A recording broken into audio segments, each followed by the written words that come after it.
quick correction officer video though.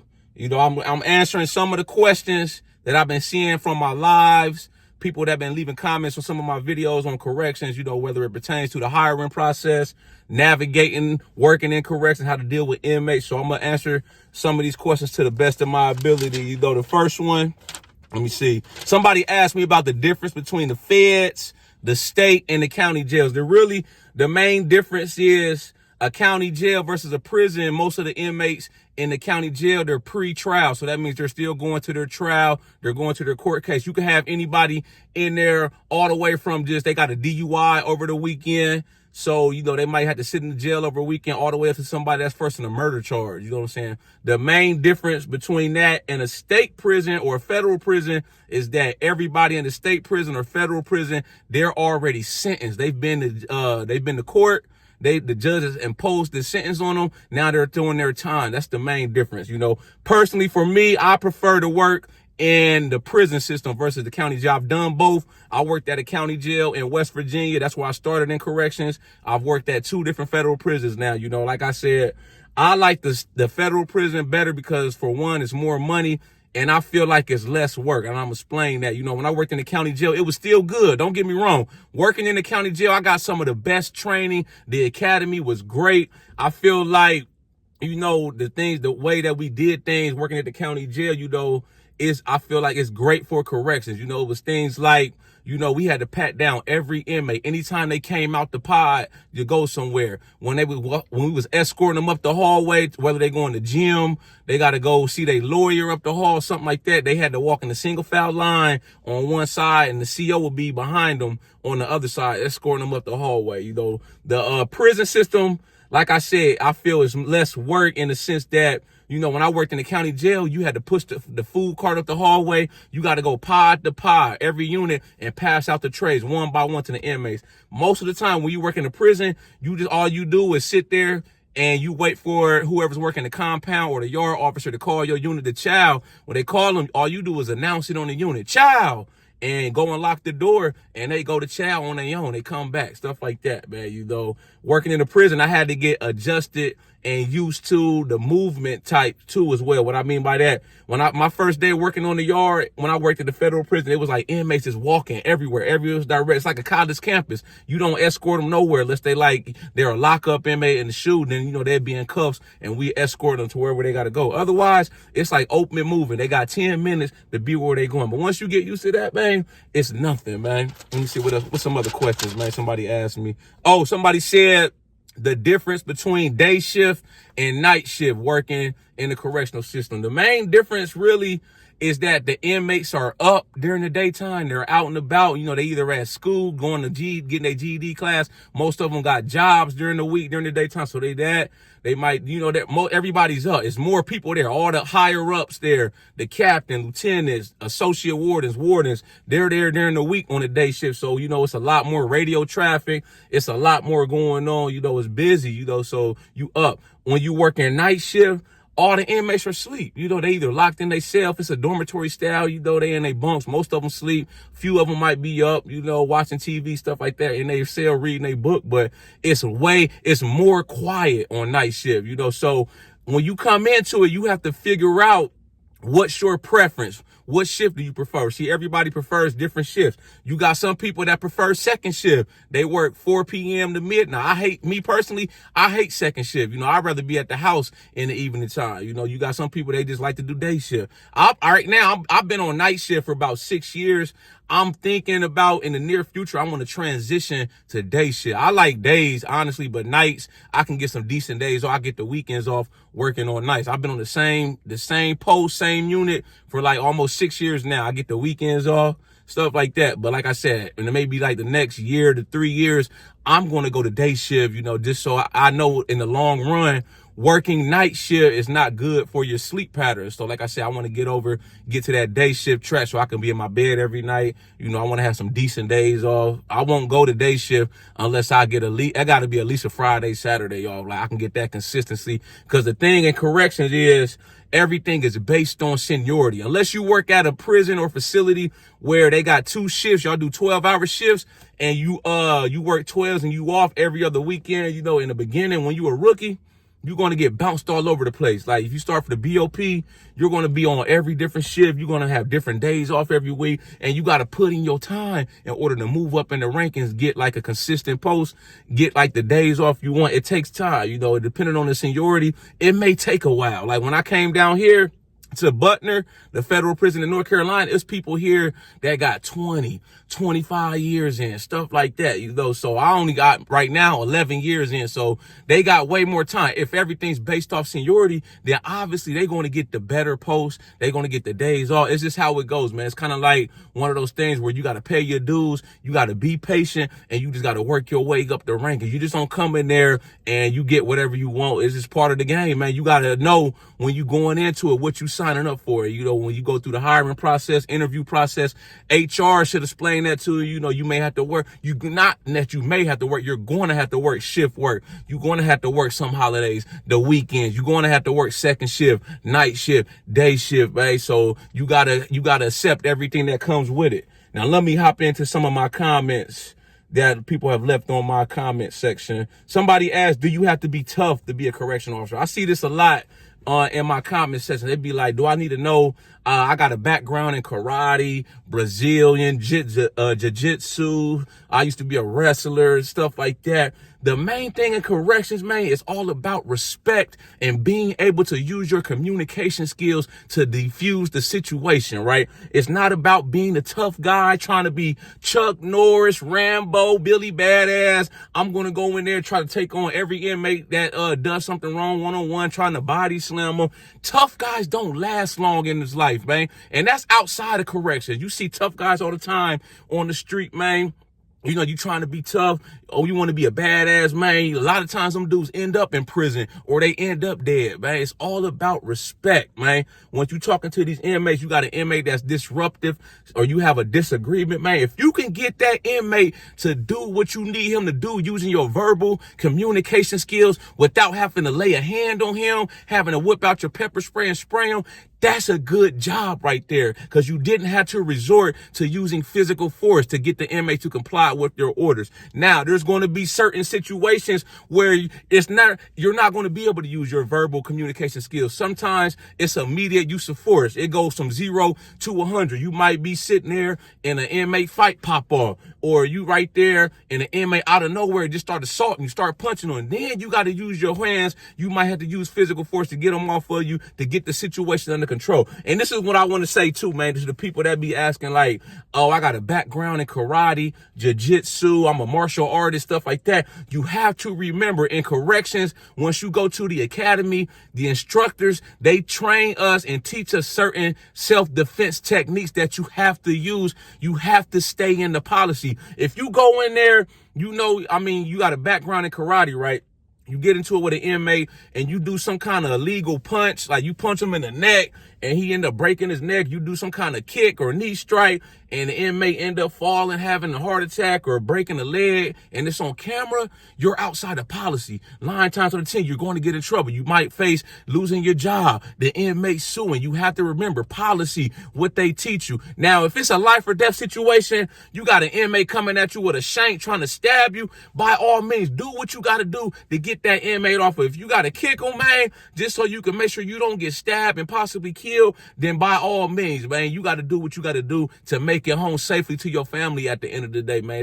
It's never going to be perfect in corrections. It's, you know what I'm saying? Shit happens. It happens fast too. You know, and the main thing you want to remember too, man, we got a situation up in New York with correctional officers. They beat and they killed the inmate, Mr. Robert Brooks, right? I did a couple videos on that talking about how they were out of policy, way out of line. They're going to do jail time. They're going to get prosecuted, man. They messed up. They didn't think. They was all the way out of line, man. That's not what corrections is. You know, it was Robert Brooks was in the room, the exam room. It's like 8 officers. He's in handcuffs, laying on the bed. They kicking him, punching on him and stuff. They didn't have to do that, man. They shouldn't have did that, man. They were in the wrong, totally in the wrong. And if they lose their job, go to prison, that's on them. Shame on them. That's their problem, man. They didn't stick to the policy. They forgot their training. They had a lapse in judgment, man. You have to pay the consequences when you make mistakes of that magnitude. Always remember, When you got the inmate under control, he's in handcuffs, leg restraints, whatever,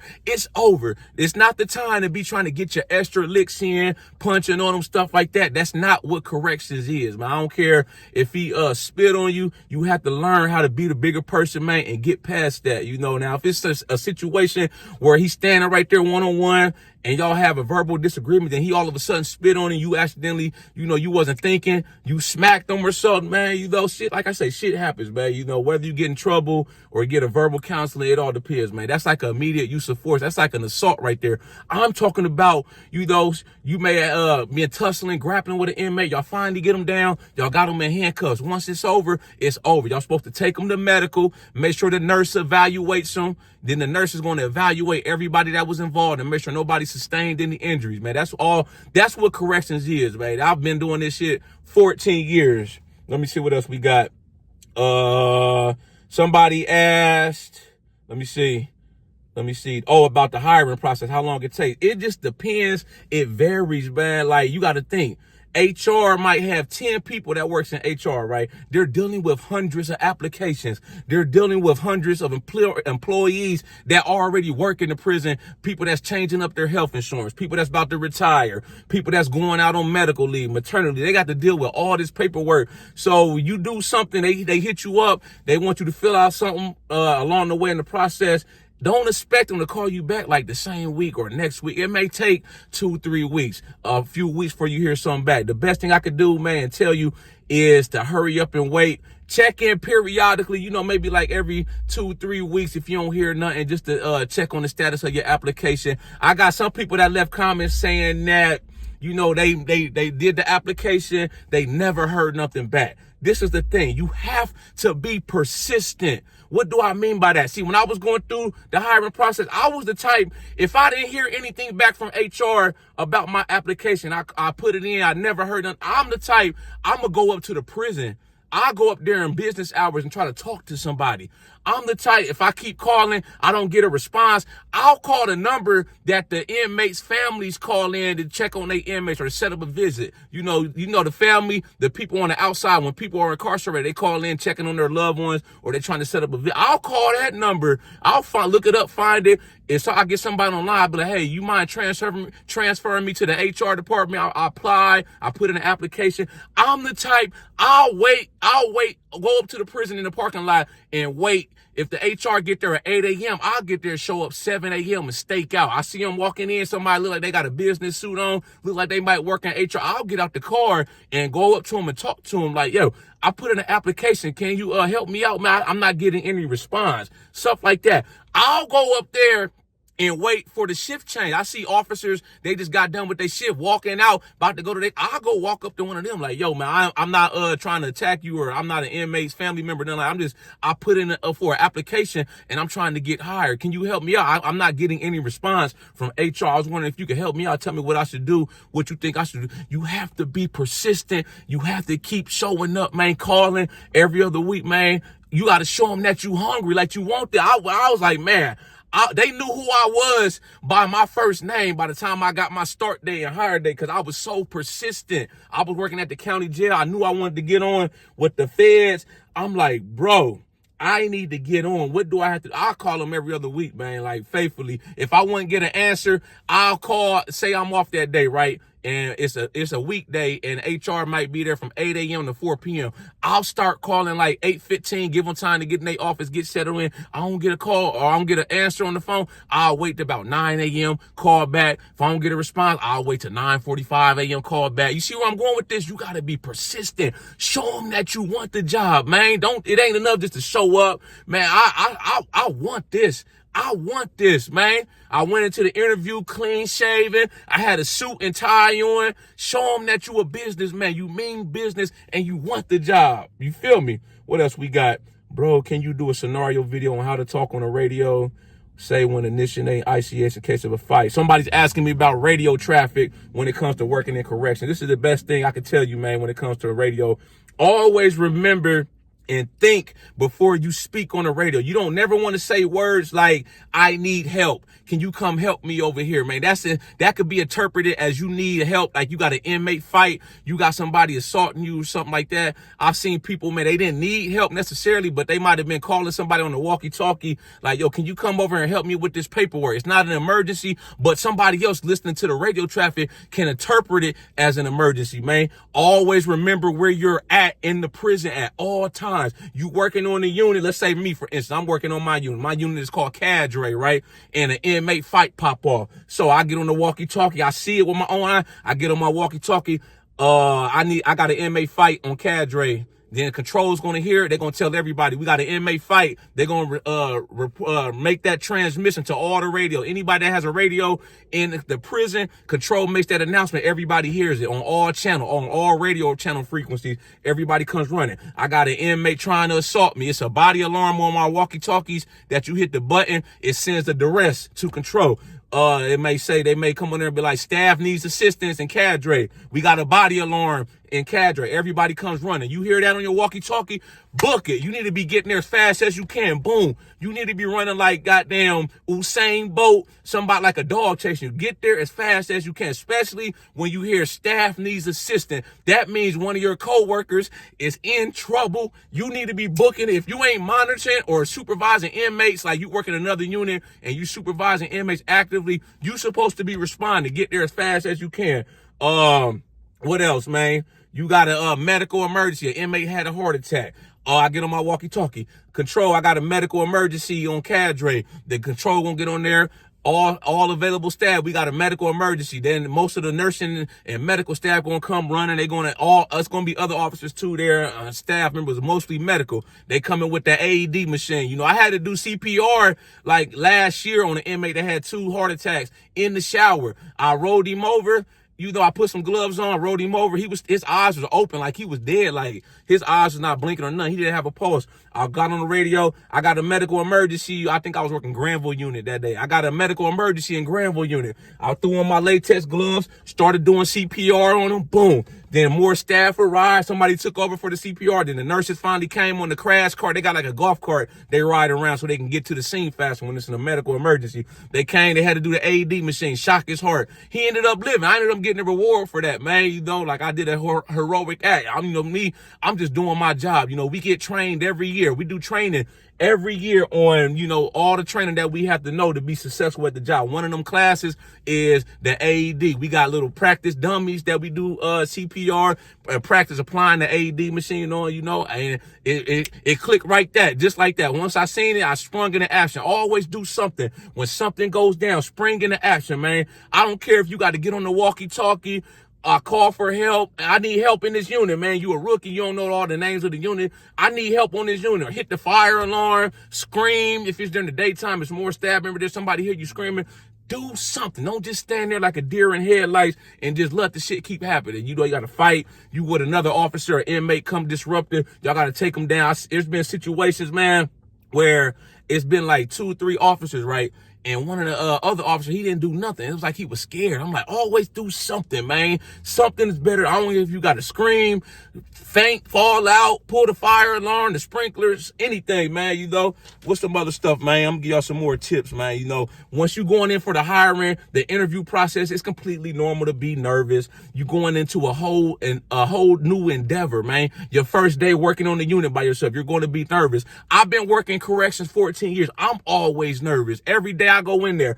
That keeps you on edge. It keeps you on your toes. You don't want to do the opposite of being a little nervous, where you go in there and you're completely complacent. You just too relaxed, man. You just don't know what's going to pop off, man. There's been times where I've been there. I ain't even 15 minutes into my shift, and we had to take down an inmate because he was high on K2, high on drug intoxicants. He became disruptive. We had to take him to the floor and call for assistance. 15 minutes to my shift, man. 2 inmates fighting. I had to pepper spray them, man. They wouldn't stop fighting. I told them, hey, knock it off. Stop fighting. They kept going. I had to whip out my pepper spray, got on the walkie-talkie. I got to fight on the unit, man. OC has been administered. You know, shit like that, man. What's some other stuff?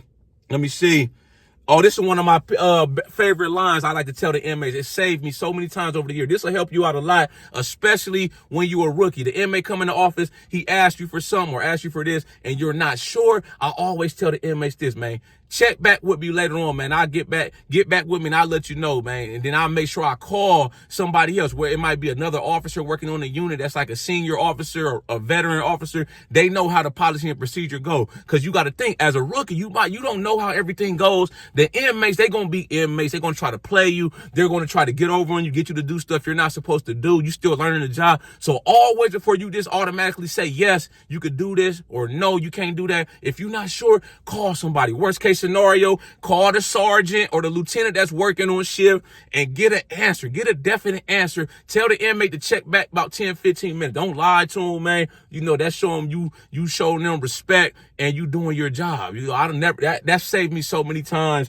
over the years, man. You know what I'm saying? This the next thing. Let me see. Medical issues, man. Inmate complaining of a medical issue, always call medical. Let them deal with that, man. Don't try to make a call or judgment call. You think the inmate's faking or bluffing. He's not that serious. Always call medical, because if you don't, and that inmate say he having chest pains, he go back to his cell and have a heart attack, man, you liable to get sued, lose your job. That's not what corrections is. You went outside the policy. You're supposed to notify medical and let them know. That's what they went to school for.